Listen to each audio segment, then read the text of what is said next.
Yeah, interesting. Now, you and your business dealings, you've dealt with the county We have. several times. What's been your experience dealing with the county, and what has it been in?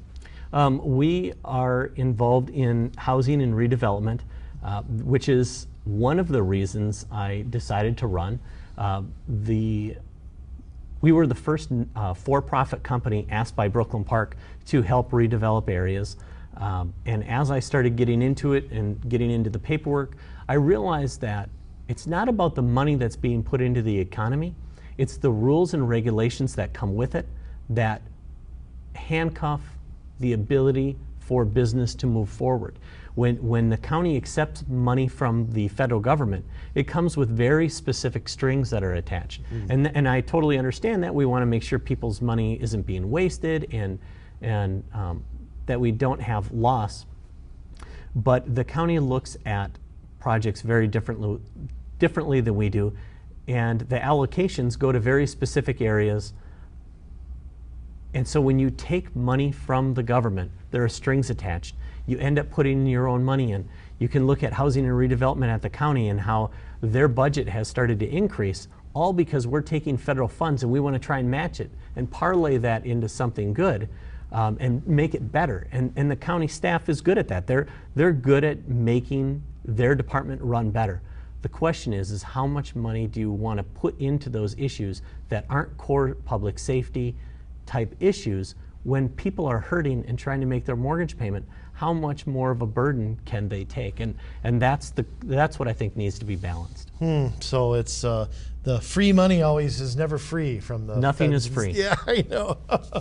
Well, let me ask you a question like this. You know, we've talked about one thing I like to get out of people in our priorities when they get in office. You know, we've identified their budget and all that. What do you think? What do you think what's the big thing that you want to change? I know you've touched on some things, but is there something that you get in January that you just want to tackle, that you just want to jump on? Is there one or two big things other than what we've discussed, or? Mostly what we've discussed is the property tax. One of the larger issues for me is giving citizens the ability to find out the information. As I have been trying to go through the budget and figure it out, and people ask me, hey, what about this? What about this? And so I ask for that information, or I go looking for it, and it's very difficult to find. One of the things that I would be interested in seeing is light. I would like a budget that is broken down by state mandate so that people have the ability to go and look and see where their money is going. Not everybody says, oh, we have to cut, we have to do this, and it's going to make it hard on everybody. Sometimes just having a flat budget for a while is okay, right? We don't have to increase it all the time to the extent that we do, 6% a year. We all want growth. We all want the economy to do better. And when the economy is doing better, government does grow, and there is a need for that. There's inflation. There's all these things that happen. But I think the first and most important thing is to let people know where their money is going. Giving them the ability to do the research, put it on the website, break it down and say, these are the things at the county that we believe are great and are going to help us grow in the future. And this is the money we're putting towards it. These are the things that are mandated by statute that we have to cover, and this is the money that we're putting towards it.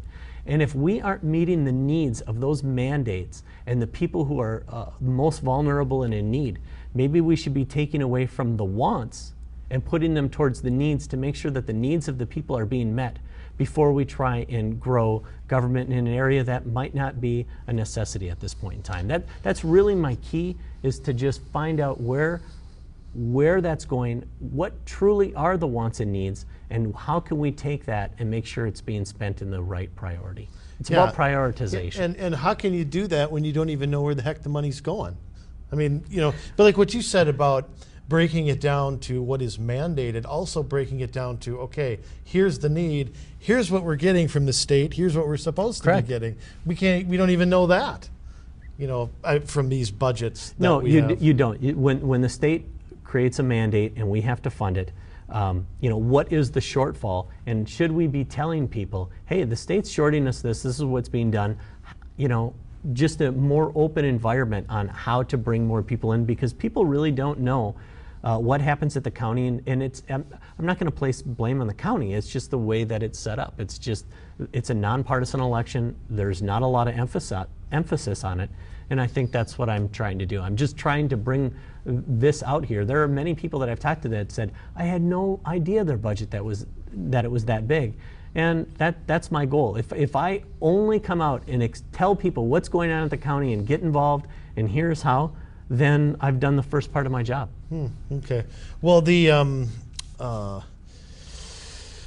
one thing too that's frustrated me, I know at a local level, and I don't know how the county, are there meetings? Do they have work meetings? I mean, how do they do? Because it's a full-time job, right? It is. So do they have? When do they meet? I don't even know when they meet. Sure, they meet on Tuesdays. Okay. They are live. You can watch them on cable access. Okay. They also have meetings separate with county staff and things like that. So you're meeting all day. It's a large budget, so it is a full-time job, and that's a part of that. So. Okay. Well, at least it's on Tuesdays, so I'm on Thursdays, so you can watch them both, right? It's on in the afternoon. Oh, it is. So do they have? So are there work sessions on TV too? Is it all on TV? They have work sessions that you can watch. Not all of them are on there, but quite a few are on the county website that you can do research on. They're all public. They're public, yeah. yes. But you're not getting the true information that you need when you're looking from a budget perspective, mandates, and what the goals and visions are, because they're only picking apart whatever is there on that day that needs to be moved forward in that agenda, when really the larger budget is made, which they're discussing right now, the 2013 budget, which won't be adopted until almost December. Right, the truth and taxation hearings that come up the Correct. first week of December. So get on the horn, get to your city, your school district, your county, all of that stuff's part of your property taxes. And your property taxes are a big document. Correct. And Hennepin County's one part of it. Property taxes are one part of it. They collect for the state, they collect for local municipalities, they collect for the school districts. That's right. So they're the collection. So it's not just that. You do have to be involved in those local areas to make sure that you're getting all the information that you need. All right. Well, let me ask another question. Where can we find you on the web and on Facebook and Twitter? Why don't you tell everybody where you are? Sure. Our website is chrisrains.com. We are on Facebook at Chris Rains for County Commissioner, District 1. And our email is on there, phone numbers, anything. If you have questions, if you want lawn signs, let us know. Yeah. We are actively running, so anything you can help us with. I will even ask for donations. It's a large area. Just the sheer amount of money you spend in signs makes a difference. So, or literature. How many houses you got? There are 40. We have 160,000 voters approximately or residents in our area. About 90,000 registered voters and about 45,000 households. My goodness. Big area. Oh, that is big. Okay, well, Chris, thanks for coming on. Thank you. And, best wishes to you. And Thank remember, you folks in Osseo, Brooklyn Park, Brooklyn Center, New Hope, Robbinsdale, Crystal. Bang. All represented here in the northwest suburbs. Get out to Chris's website. Check him out. Give him an email or a question if you have anything you want to ask. But for right now, we are going to sign off to episode number 140 in the can.